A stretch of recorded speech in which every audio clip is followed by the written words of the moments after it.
The Barbary Wars were the first major international conflicts faced by the United States after gaining independence. These wars against the Barbary states of North Africa were fought over issues of piracy and tribute demands, ultimately shaping the early development of the US Navy and setting the stage for American foreign policy. Background: the Barbary states, Tripoli, Algiers, Tunis, and Morocco, had long relied on piracy, capturing ships, enslaving crews, and demanding hefty tributes for safe passage. European powers, finding it easier to pay than fight, tolerated these practices. However, after gaining independence, the United States lost British protection, leaving its merchant ships vulnerable in the Mediterranean. Eager to engage in global trade, the fledgling US faced a dilemma.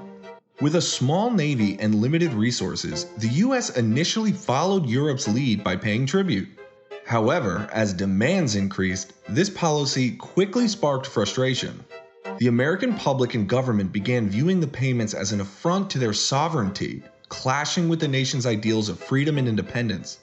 The situation underscored the need for a stronger response to protect American interests and assert the nation's autonomy on the world stage.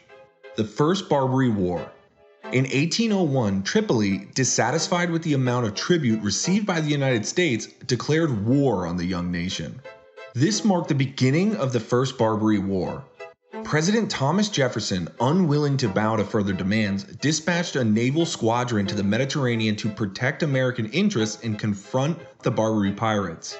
One of the most notable events of the First Barbary War was the capture of the USS Philadelphia by Tripolitan forces. The ship, one of the most advanced in the US fleet, ran aground and was seized, becoming a potent symbol of American vulnerability. However, the tide turned when Stephen Decatur, a young naval officer, led a daring raid to recapture and destroy the Philadelphia, ensuring it couldn't be used by the enemy. This bold action was hailed as one of the most heroic acts of the age and boosted American morale. The war continued with varying successes, including a significant land campaign led by William Eaton.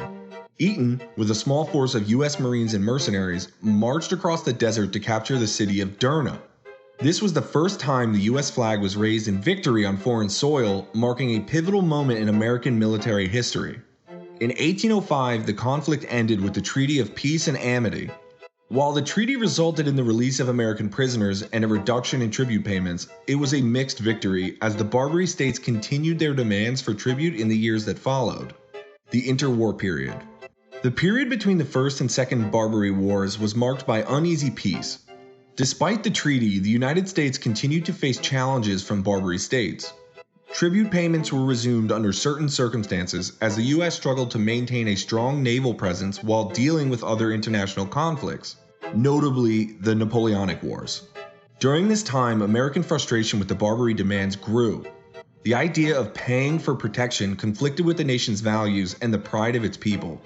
The US government recognized that the tribute system was unsustainable and that a more decisive response would eventually be necessary. However, the pressing issues in Europe and limited naval capabilities meant the action against the Barbary states would have to wait until the United States was in a stronger position. The Second Barbary War. The opportunity for decisive action came in 1815 following the conclusion of the War of 1812. With its navy newly strengthened and emboldened by its successes against the British, the United States was ready to end the Barbary threat once and for all.